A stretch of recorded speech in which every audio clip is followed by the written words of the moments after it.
Now, the escape guide is always telling you where to go, what to do, what not to do. But sometimes, even we on the Great Escape team miss out on a few things that cost us precious filming time. So here are a few tips on what not to overlook.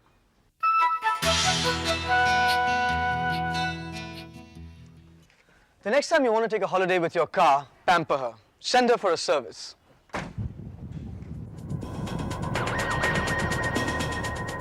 Holidays on the road are cheap, convenient, flexible, and give you a much better feel for the place you're visiting.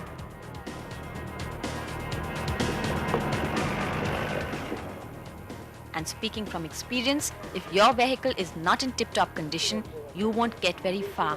So before you leave, give it a thorough checkup. Begin by looking under the belly. Right, remember this.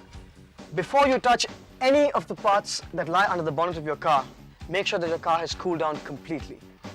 Okay, let's start with the most obvious check, and that is, does your car have enough coolant? This one does. Remember, not enough coolant means your car heats up, your car stalls. The same goes for your battery water. Check if there's enough battery water in your battery by unscrewing one of these. Look inside. If you can see the water level flush up to the top, that means you're safe.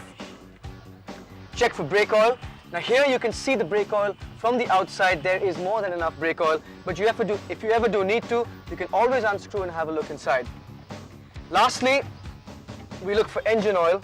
Now, you can check if you have engine oil by looking at your dipstick. It has two holes, a lower hole and an upper hole. If the oil level is up to the lower hole, you're in trouble. What it means is you need to top up till at least the upper hole. Finally, remember this.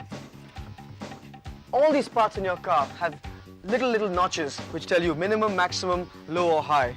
Once most of them are at their maximum or at high, then you're safe to carry on. Take a good close look at your tires. Check the tread on them. If you have ball tires and you hit water or oil on the road, then you'll just slide off, like you do if you stepped on soap in your wet bathroom. Don't forget about the tire pressure, especially in the spare tire. And it's a good idea to learn how to change a puncture before you drive off. If you're going anywhere on a long drive, don't leave home without any of these. Let's start with the most commonly used appliance, and that is the jack. Because, surprise, surprise, flat tires happen more often than anything else when you're on the highway. Make sure it's well oiled, well greased, so it cranks up and cranks down easily.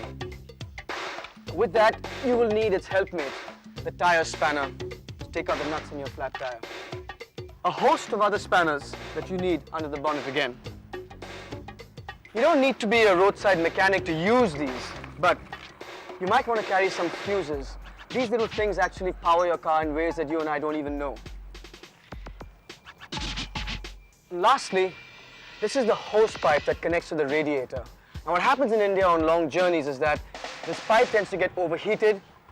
Little fissures happen on the pipe. Water escapes, your engine overheats because water is escaping and there's no cooling effect. Now, just in case you don't have a spare pipe, here's a little homemade remedy. Use 100 grams of turmeric powder and sprinkle inside your pipe that has fissures in it. It will seal and you will be able to drive, albeit for a short while. Have a safe journey. So, once you run all your checks, you're ready to hit the road. And please, don't be macho, wear your seatbelt.